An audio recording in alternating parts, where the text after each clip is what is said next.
Good morning. Good morning. And welcome to the Unitarian Society of Germantown. My name is Shobi Canal. In the words of UU Minister Reverend Amanda Schubert, my pronouns are she, her, or anything said in love. We are a Unitarian Universalist congregation, united in a common purpose to make love real in our lives and in the world. We are diverse in our beliefs, atheist and agnostic, believers and seekers, and we welcome you here, no matter your race, your class, your gender identity, your sexual orientation, your family structure, your job, your health.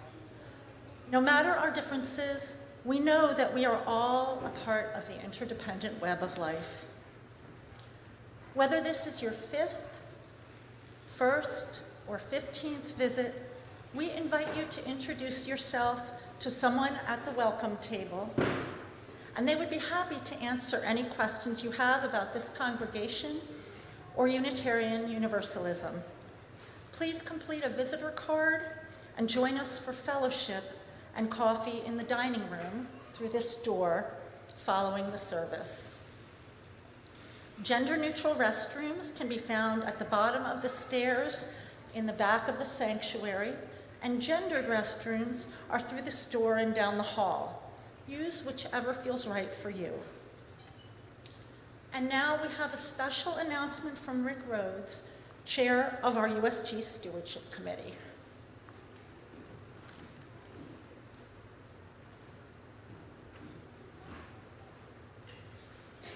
Thank you, Shobi. I talked to her last night to squeeze into the service today. She said you have 2 minutes, so start the clock.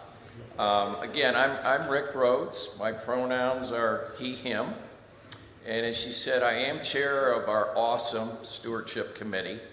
Now, I know you guys are used to seeing us really in the spring when we do the pledge campaign. But I'm here today because we have a problem here at USG. But it's a very good problem. It's a very, very good problem. So you can see what I mean. I want everyone to take out in your order of service, there is a letter from our beloved Reverend Hannah to all of us. And I'd like you to take the letter out, and I'm going to refer to 3 pictures at the bottom of the letter. These are pictures that I took with my little iPhone 2 weeks ago. I'm going to refer to each picture briefly. The first picture is from our parking lot. And as you can see, it's full of cars. I stopped counting at 60. This is 2 weeks ago. I stopped counting at 60. A year ago, we were lucky to have 20 cars in the parking lot on Sunday. The second picture, Zoe, wherever you are, has the kid. There you are, Zoe. This is 2 weeks ago. She has the kids come up, and we have a phenomenal story for the ages from her. This is a picture 2 weeks ago. A few weeks ago, before that, we had 47 kids come to the children's program. 47. The kids program is packed. The third picture, social hour. I went into social hour when we got back from Michigan, and it was full. It was standing room only for social hour. There was food. I call it happy hour, actually, but it was tremendous. So the long and the short is we have a good problem here. Attendance here at USG has exploded, absolutely exploded. But along with that, as Reverend Hannah says in this letter, we're beautifully and wonderfully outpacing our budget. So what to do? I talked to her a couple weeks ago. We're going to have a year-end appeal starting today, running through the end of the holiday season. We're going to ask you to read the letter. If you're so moved, please feel free to give a donation. Nothing's too big, nothing's too small. We already have several very large contributions coming in, And we hope our goal is to reach 20,000 to meet some of the demands we have from this wonderful congregation. So that's it. That's my story. That's my appeal to us. And I want to thank you all for being here, for listening to this.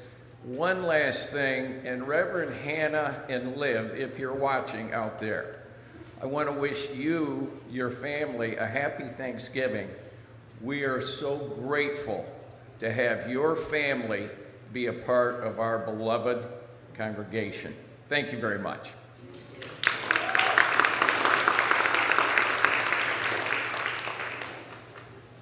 Thank you so much, Rick. For our announcements today, after the service, you are invited to join the humanist group, PUSH, at 12 p.m. in the Dascom room upstairs. As we approach the winter solstice and the winter holidays, we are happy to offer both traditional and new opportunities for festive fellowship. Please see some of them on the back of the paper order of service. Please especially note the need for people to come out on Saturday, December 7th, to rake the many leaves fallen from our many trees. Details found in your order of service. And food will be provided afterwards. And now, as we deepen into worship, I ask that you silence your cell phones and allow yourself to be present for this hour. But please don't silence your children. Their sounds are welcome here.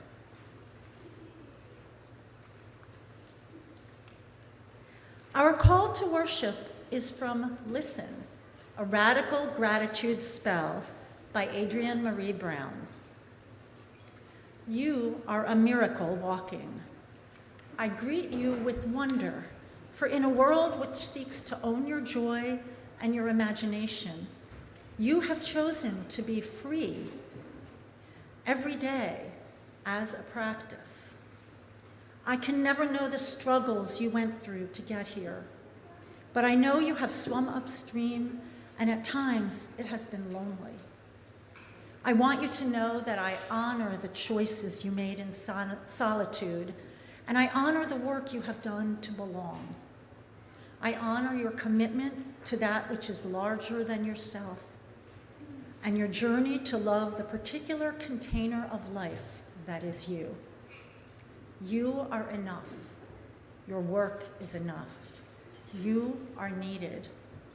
Your work is sacred. You are here, and I am grateful. Come, let us worship together.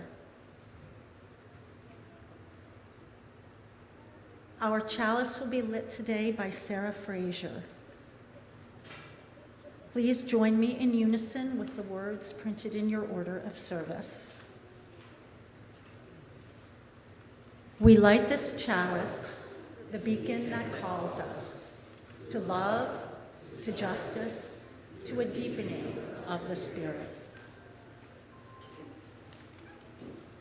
And now, please rise in body or spirit for our first hymn, number 346, Come Sing a Song with Me, found in your gray hardback hymnal.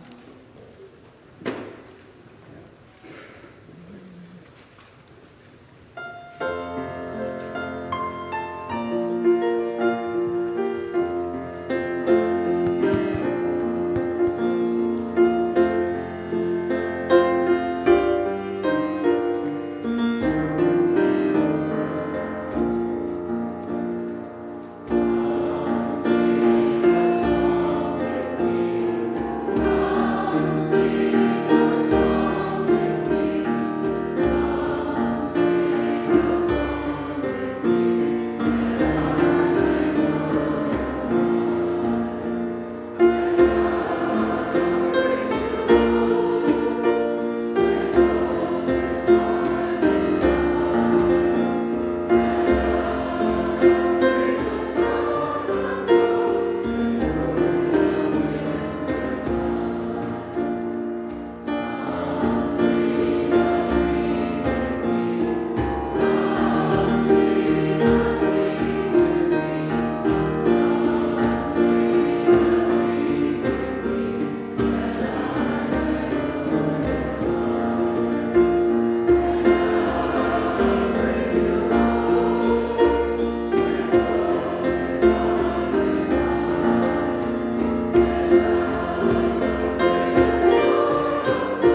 Mic set up. There we go. Thank you.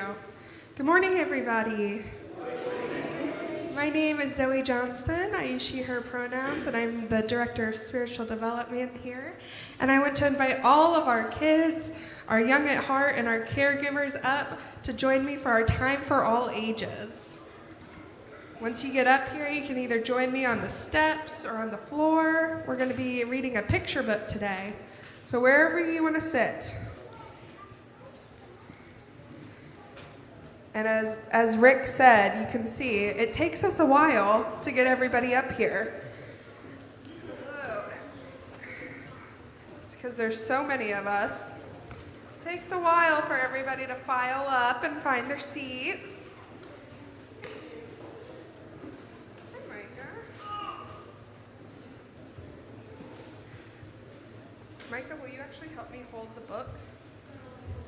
Okay. Okay. Unless June wants to help me. Okay. Can you and June help together? Okay. Okay. So June, we're going to make sure that everybody can see it out this way. Maybe actually June and Kayla can help me. That's okay. Okay. So this book today is called The Last Stop on Market Street by Matt De La Pena. Okay, and so June, when I tell you to turn the page, you're going to turn the page with Kayla's help, okay? Okay. CJ pushed through the church doors, skipped down the steps. The outside air smelled like freedom, but it also smelled a little like rain, which freckled CJ's shirt and dripped down his nose. Okay, June, can you turn the page?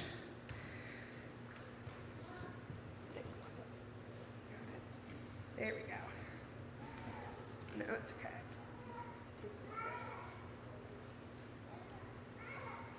There we go. You're good. From the bus stop, he watched water pool on flower petals, watched rain patter against the windshield of a nearby car. His friend Colby climbed in, gave CJ a wave, and drove off with his dad. Nana, how come we don't got a car?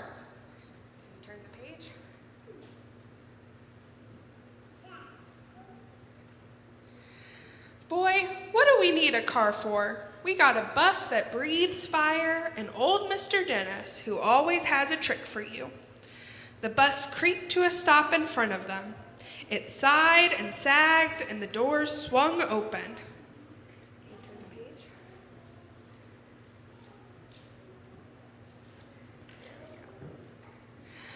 What's that I see? Mr. Dennis asked. He pulled a coin from behind CJ's ear and placed it in his palm. Nana laughed her deep laugh and pushed CJ along. They sat right up front. June, I'm going to look at... The man across the way was tuning a guitar, and the old woman had curlers with butterflies in her hair. Nana gave everyone a great big smile and a good afternoon. She made sure CJ did the same. Has everybody said good afternoon to each other? Or good morning? Good morning. Do you want to come closer? Okay. The bus lurched forward and stopped.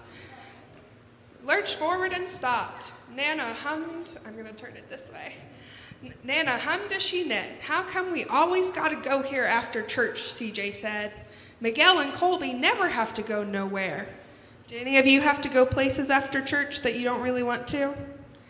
No, you all get to go home after this? I see Quinn nodding very strongly. Okay. I feel sorry for those boys, she told him. They'll never get a chance to meet Bobo or the sunglasses man. And I hear Trixie got herself a brand new hat. CJ stared out the window, feeling sorry for himself, and watched cars zip by on either side, watched a group of boys hop on curbs on their bikes.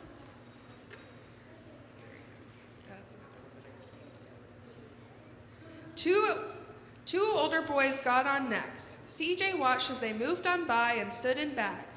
Sure wish I had one of those, he said, as he saw that they had headphones on. Nana set down her knitting. What for? You got the real live thing sitting across from you. "Why don't you ask the man if he'll play us a song?" CJ didn't have to. The guitar player was already plucking strings and beginning to sing. "To feel the magic of music," a man whispered, "I like to close my eyes." Nana closed hers too. So did CJ and the spotted dog. And in the darkness, the rhythm lifted CJ out of the bus, out of the busy city. He saw sunset colors swirling over crashing waves and a family of hawks slicing through the sky. Saw the old woman's butterflies swimming free in the light of the moon. CJ's chest grew full and he was lost in the sound, and the sound gave him the feeling of magic. Do any of you feel that when we do music together, when we sing together? Quinn's nodding. The song ended and CJ opened his eyes. Everyone on the bus clapped, even the boys in the back. Exactly. Nana glanced at the coin in CJ's palm. CJ dropped it in the man's hat. "Last stop on Market Street," Mr. Dennis called. CJ looked around as he stepped off the bus. Crumbling sidewalks and broken down doors, graffiti-tagged windows and boarded-up stores. He reached for his Nana's hand. "How come it's always so dirty over here?" Nana smiled and pointed to the sky.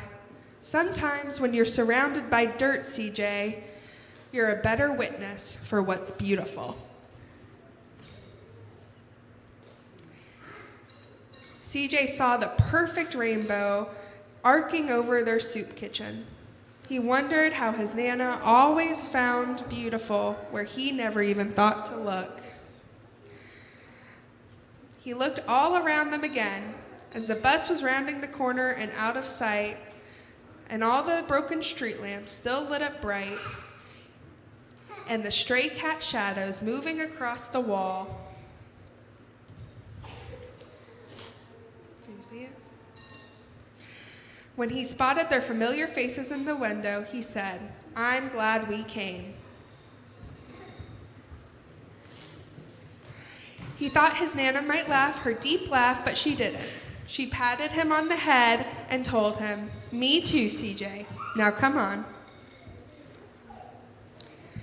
The end. And so this story is all about the things that we think we might want, the things that we expect, the beauty that we expect to see, and finding the things that we're grateful for, even amongst the bus, the long, sweaty bus ride, the crumbling sidewalks, and finding the things that are beautiful and that we're grateful for in our communities and all the places that we exist.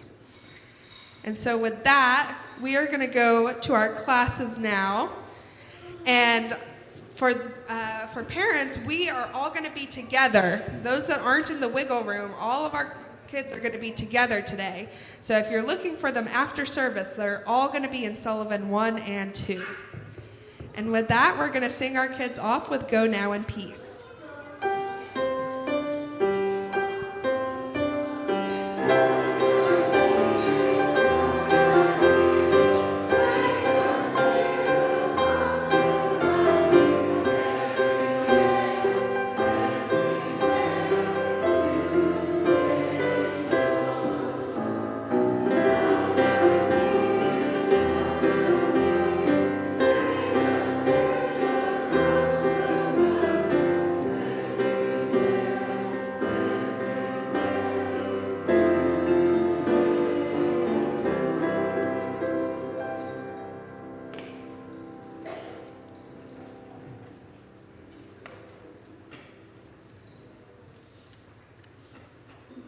Each week, we share our collection plate with an organization doing important work in our community. Today, we share our plate with New Sanctuary Movement, which fights for immigrant justice. It aims to release those inhumanely detained and works for immigration reform at state and federal levels. Simpler goals include helping immigrants secure driver's license or photo ID cards, which are a gateway to getting other basic needs met. Please give generously, as we have found that the more we give away, the more that comes our way. To give in cash or check, please drop in the plate as ushers pass by. To give by text, please follow the instructions on the back cover of your order of service.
Thank you. That was beautiful. I'm Linda Holtzman. I use either she or they pronouns. I live not that far from here, and it is a pleasure to both see familiar faces and people I've met through the years, and it's wonderful to be here in this community. I'm thinking a lot this week about gratefulness, and the story was so wonderful. And while the story was being told, I was most grateful for the children who were putting the stones in the water. And it just, it felt so alive and so wonderful and so vital. And this community is really such a positive and wonderful force in the larger community. So it's really a pleasure to be here. Gratefulness is central to where I am today and where I hope we are. It is not always easy to be grateful in our world. We look around the world and see so many challenges and so much that is painful and difficult and hard to see. But our own gratefulness cannot be diminished because of that, but in fact can help us make a difference in the larger world. So I'd like us together to do a little bit of Hebrew. If you have a rabbi in, you have to do a little bit of Hebrew. And the three words that we're using are Moda, Ani, Lifanecha, and that means very simply, I give thanks before you. And the you is open, wherever you would like to see the you. Those are the words that we say in Jewish tradition before we even get out of bed in the morning. Moda ani lefanecha. I give thanks before you. And that changes our entire day. So we'll be doing this as a chant. And as we do, I'd ask you to just go slowly and take in what it is you are grateful for at this moment. It goes like this. Moda ani lefanecha. Moda ani lefanecha. Moda ani lefanecha. That's the whole thing.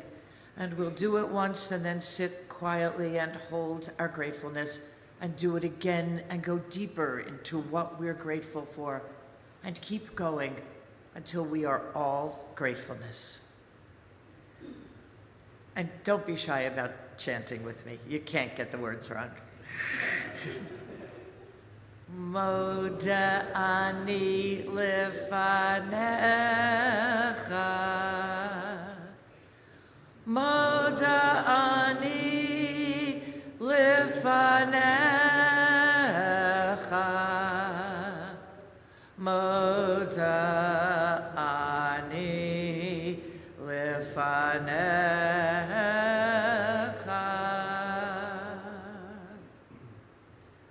Moda ani lefanecha. Moda ani lefanecha. Moda ani lefanecha.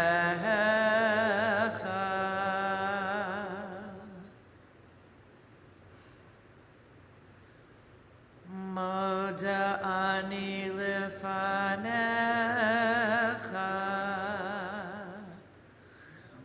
Moda ani lefanecha. Moda ani lefanecha.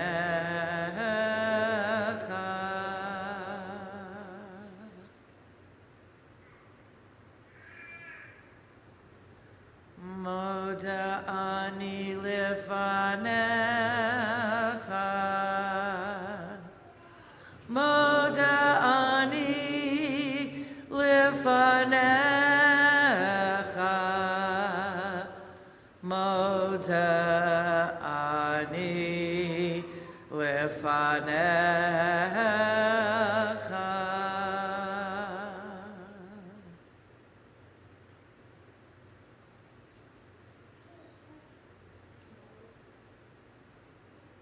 One more time, and then we'll hold our gratefulness in quiet. Moda ani lefanecha. Moda ani lefanecha. Moda ani lefanecha.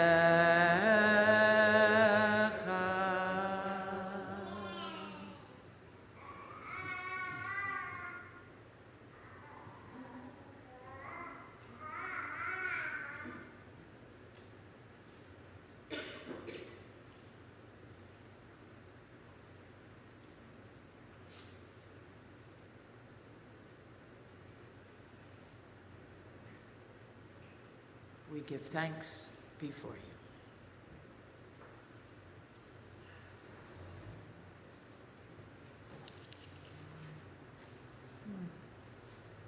That was beautiful. Thank you, Rabbi Linda.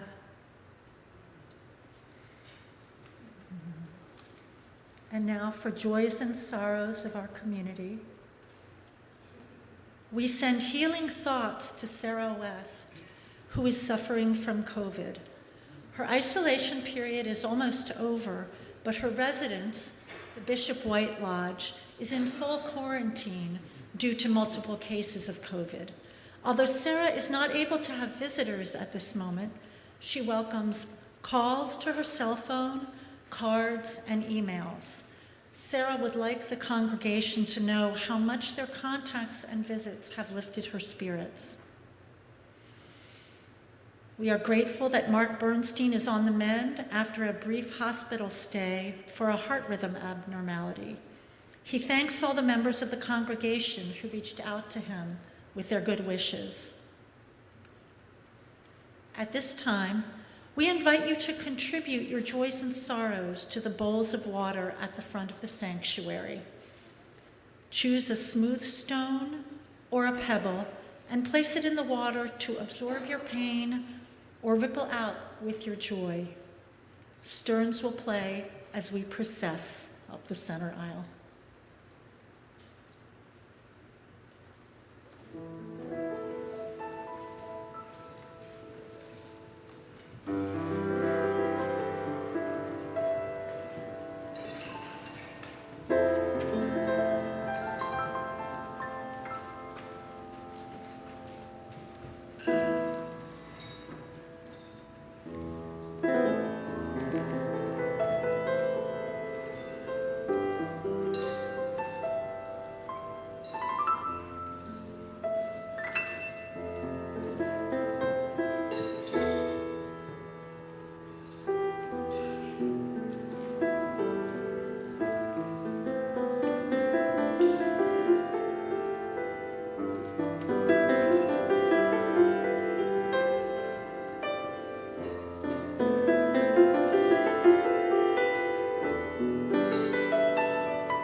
Rabbi Linda will place a pebble for Sarah West. We hold Sarah in our hearts at this time.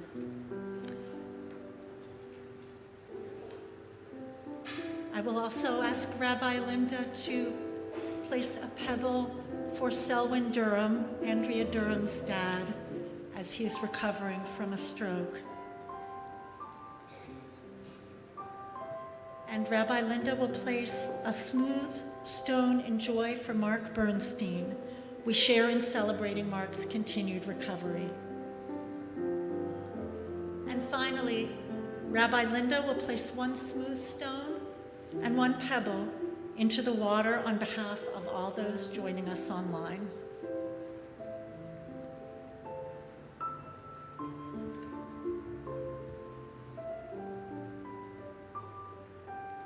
Please remain seated as we all sing hymn number 123, Spirit of Life, found in your great hymnal, after which we will share in a moment of silence.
My husband Eric and I began attending worship services at USG back in 2012.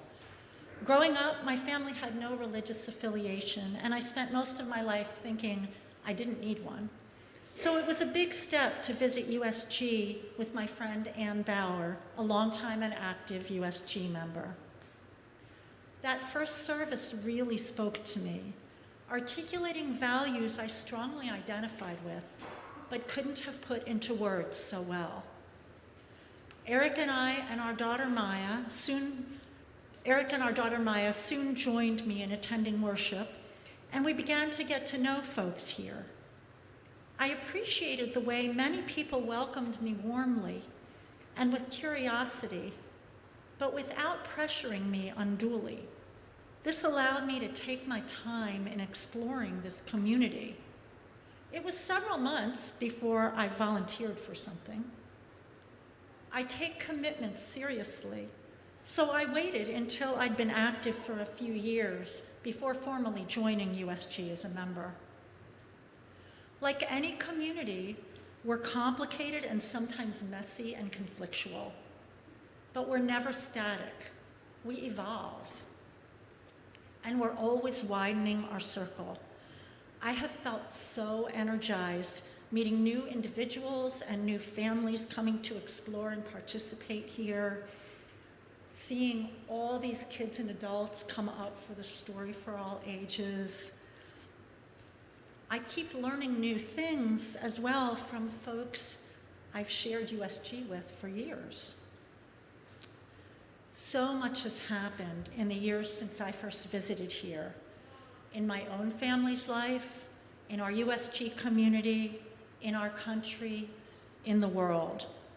Some really, really hard stuff.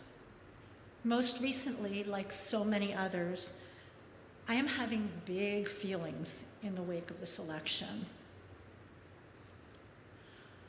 I would much rather be experiencing all of it while participating in this community and while having our core UU values as a reference point than on my own. These will be challenging years. We'll each have some difficult decisions to make. And as the story of CJ and his Nana and Rabbi Linda's words remind us, we're going to need to seek joy, sometimes in places where maybe we don't expect to find it. I'm grateful to be facing these next years with all of you. Thank you.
Today's reading is from I Know Nothing Else But Miracles by Walt Whitman.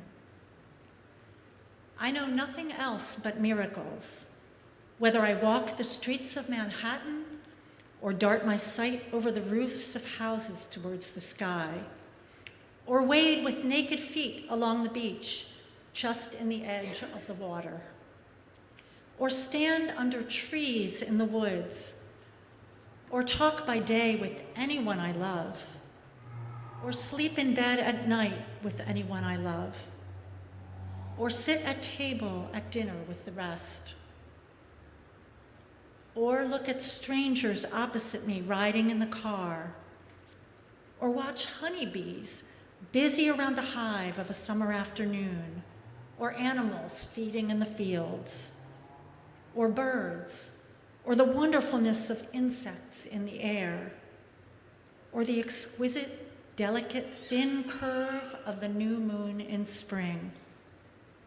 These with the rest, one and all, are to me miracles, the whole referring, yet each distinct and in its place. To me, every hour of the light and dark is a miracle. Every cubic inch of space is a miracle. Every square yard of surface of the earth is spread with miracles. Every foot of the interior swarms with miracles.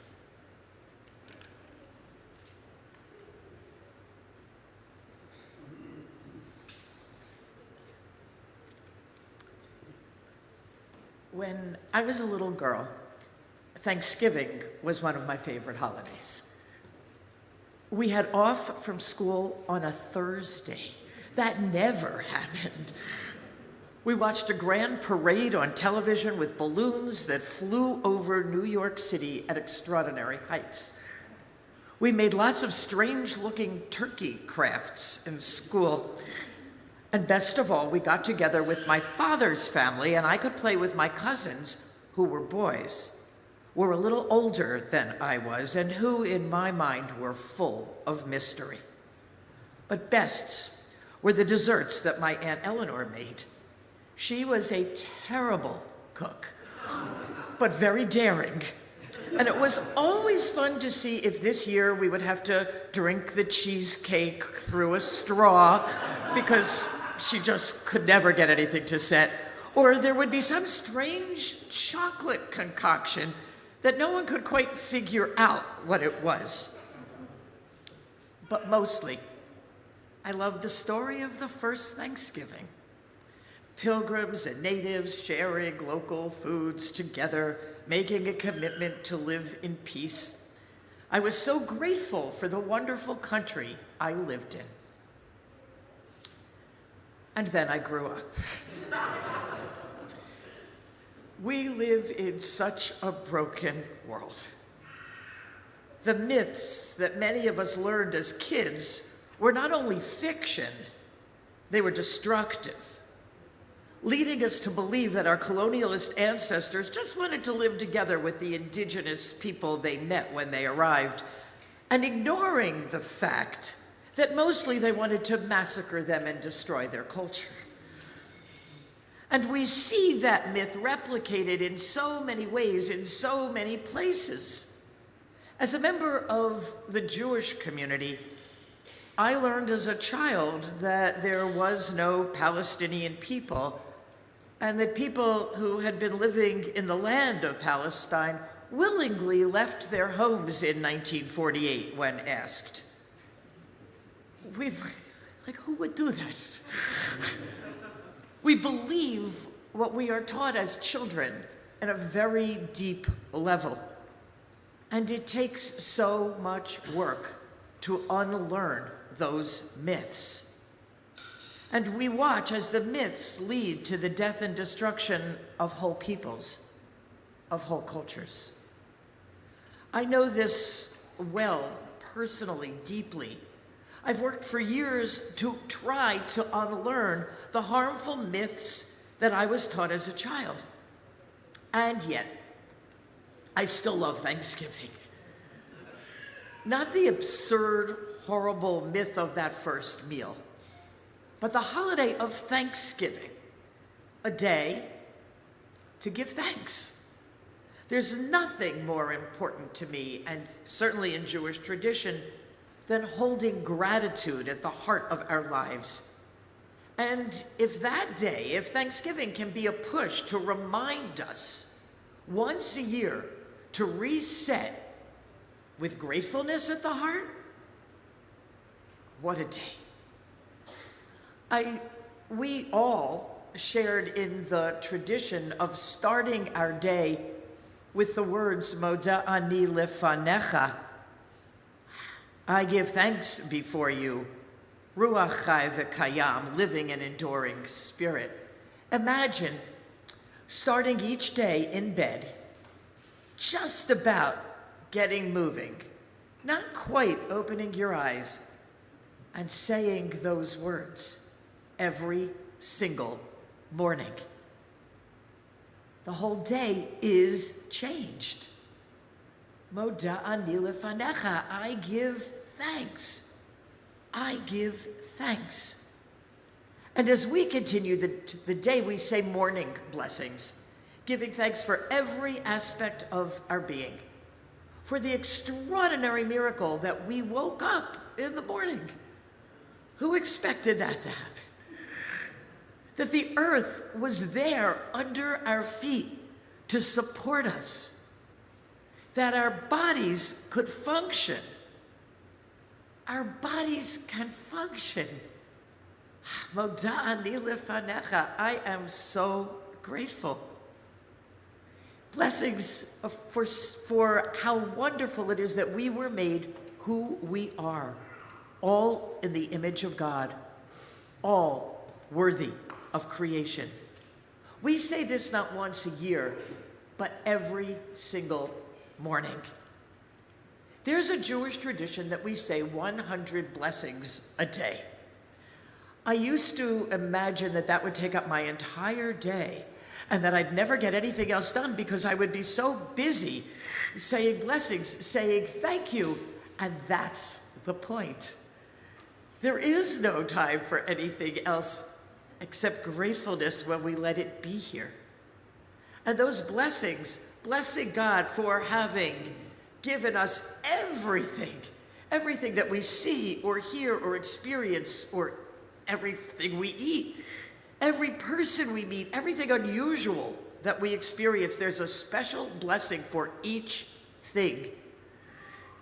My favorite blessing is the Shehechianu, a blessing that is said when we experience something new or significant in the year, giving thanks for having been kept alive to this very moment. When my kids were young and ate something for the first time or learned a new skill or tried anything, I would say, hey, this is a Shehechianu moment.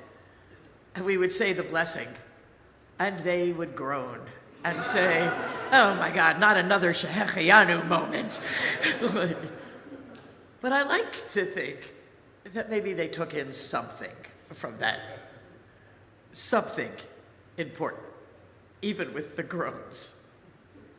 It's strange that gratefulness became the centerpiece of Jewish tradition when we are told that the ancient Israelites complained more than any other group of humans could possibly complain as they walked through the desert. We want more water, we want more food, we want meat, we want different kinds of food. They complained and complained and complained so much that Moses was totally exasperated by his incredibly kvetchy crew, and God was often ready to give up on them completely. But we know people can grow and can change. I think the most famous Jewish folk tale, and I think it's been claimed by just about everybody with slightly different people, about gratitude is one that you might know, where the farmer goes to the rabbi and says, my house is too small. I have a partner who's always there and kids who are always screaming, and it's just so noisy and I don't know what to do about it. And the rabbi says, do you have chickens? And the man says, well, I do. And he says, well, bring the chickens into your house. And he does it. He goes back the next day and says, it's worse. And the rabbi says, do you have a goat? And the man says, well, I do. And the rabbi says, so bring the goat into the house. And he does, and now it's the chickens and the goats and the partner and the kids and he goes back to the rabbi the next day and says, it's even worse. And the rabbi says, do you have a cow? And the man, of course, comes back the next day and says, Rabbi, it's worse and worse and worse. And the rabbi says, take out the cow and the goat and the chickens. And she does. And she comes back the next day and says, oh, our house is so big. Life is great. It's so easy to be here. I had the best night's sleep I've had in ages. Thank you so much. And the man goes home. So the point of the story, of course, is that focus on the things we have instead of the things that we imagine that we want. And don't forget, things could always get worse. And in Pirkei Avot, in the ancient collection of Jewish wisdom, we read, who is rich? One who rejoices in their own portion. Right? Who is rich? One who rejoices in their own portion. Wealth itself is the gratitude for what we have. So I have mixed feelings about this farmer's story and all of this. On the one hand, I appreciate it. I appreciate what is sometimes called the deficit mindset. That's the worldview that says, I will only be happy when X happens. Because as we all know, when we get X, then we need Y. And I will be only happy when Y happens. When we get Y, then we need Z. The quest for happiness, for having what we think is what we want, can be relentless. The farmer in the story learns to live without wanting more. That feels good. On the other hand, I worry that the story encourages a kind of a complacency and acceptance of terrible circumstances that might be able to be changed. Maybe that farmer could have found a third way. Maybe the rabbi could have told the farmer, go into the community and figure out a way together to use space more creatively. Maybe you could your whole town, build extra rooms under your houses so that you don't need to be uncomfortable, so that it doesn't need to be overwhelming. Maybe there is something that you could do other than being told just appreciate what you have. It's a tricky balance. Trying to be grateful while not blindly accepting the status quo, either for ourselves or for the world. And for me, the work of Thanksgiving is exactly that. In his book, Thanks 1,000, A.J. Jacobs embarks on a quest to thank every single person who had a role, even if it's a tiny one, in making his morning cup of coffee possible. He thanks the barista, the farmer, the truck driver who transported the coffee beans, the folks who built the road for the truck, the people who painted yellow lines on the road so that the truck didn't crash. In short, a lot of people. Central to the concept of gratitude in Jewish tradition is the importance of realizing that you didn't do everything yourself. In traditional texts, we're told that God is always there as a help. It says in Deuteronomy, when you have eaten your fill and have built fine houses and live in them, and when your herds and flocks have multiplied, and your silver and gold is multiplied, and all that you have is multiplied, do not exalt yourself, forgetting God, who brought you out of the land of Egypt, out of the house of slavery. Do not say to yourself, my power and the might of my own hand have gained me this wealth. We cannot ever take full credit for our accomplishments. And if God is the concept that's central for us, then following in the words of Deuteronomy certainly makes sense. For me, thinking of God in this way complicates things. I see God as a power that is the push for justice and connection and loving kindness within humanity. We cannot ever just simply ask God for help and know that we'll be able to succeed getting that help in our projects in life. I can't imagine a God sitting around in the heavenly realm waiting to respond to me and help me succeed. Why not help someone else? So instead of thinking about an external force making a difference, I like to focus, as A.J. Jacobs did, on all the people who help make something possible. In that coffee project, his quest drove home just how many dozens of other humans make a morning cup of coffee possible.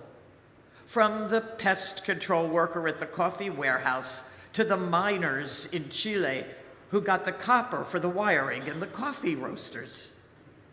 And giving thanks can open us up to all of them, which brings us to Thanksgiving.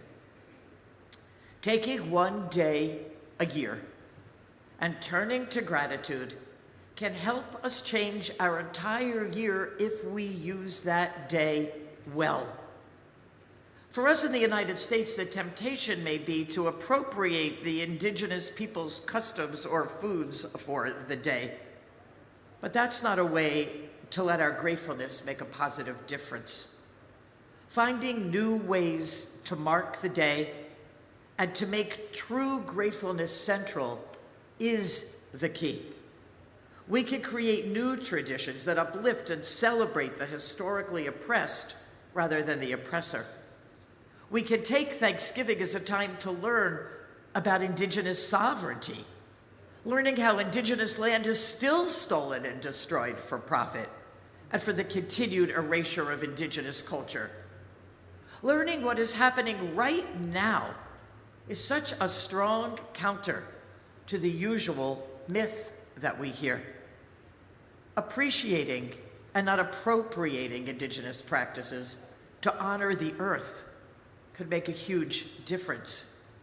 If everyone stopped making so much food that we wind up with countless leftovers that we often throw away, it would be honoring the earth as the indigenous people living here did before any of us were here.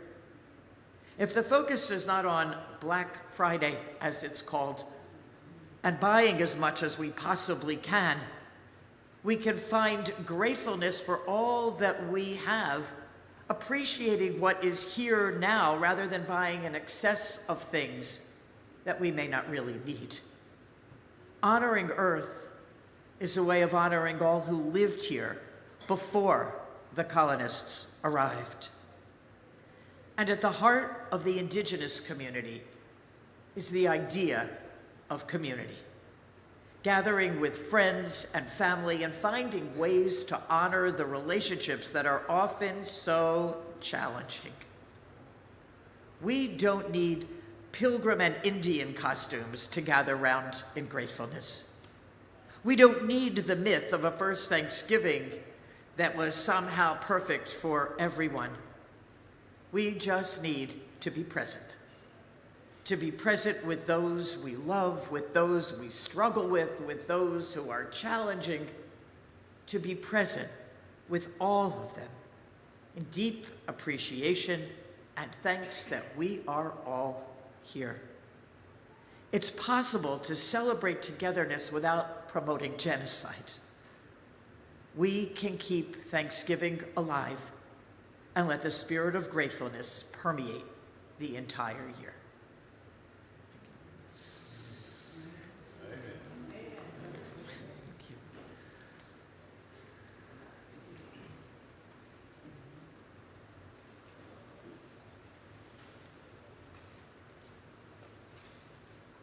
Please rise in body or spirit for hymn number 168, One More Step, found in your gray hymnal.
As we extinguish our chalice, please join me in unison with the words printed in your order of service, followed by our sung response, also in your order of service.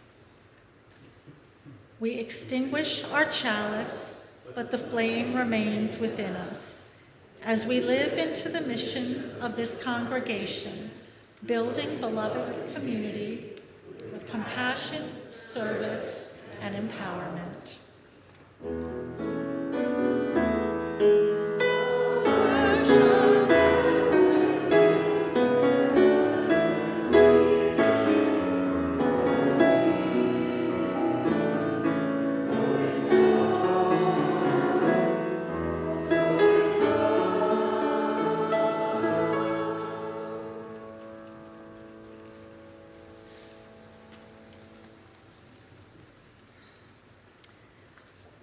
As we leave today, we hold the words by Leslie Choice, "I'm alive. I believe in everything." Oh, especially this doll baby. Oh, so cute. Yeah.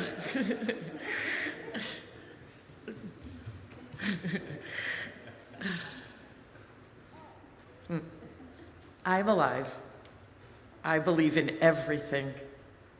Self, brotherhood, God, Zeus, communism, capitalism, Buddha, vinyl records, baseball, ink, trees, cures for disease, saltwater, literature, walking, waking, arguments, decisions, ambiguity, absolutes, presence, absence, positive and negative, empathy, apathy, sympathy, and entropy. Verbs are necessary, so are nouns. Empty skies, dark vacuums of night, visions, revisions, innocence. I've seen all the empty spaces yet to be filled. I've heard all the sounds that will collect at the end of the world and the silence that follows. I'm alive. I believe in everything. I'm alive. I believe in it all. Waves lapping on the shore, skies on fire at sunset, old men dancing on the streets, paradox and possibility, sense and sensibility, cold logic and half-truth, final steps and first impressions, fools and fine intelligence, chaos and clean horizons, vague notions and concrete certainty, optimism in the face of adversity. I'm alive. I believe in everything. I'm alive. I believe in it all. Let's take the miracle of everything with us as we go.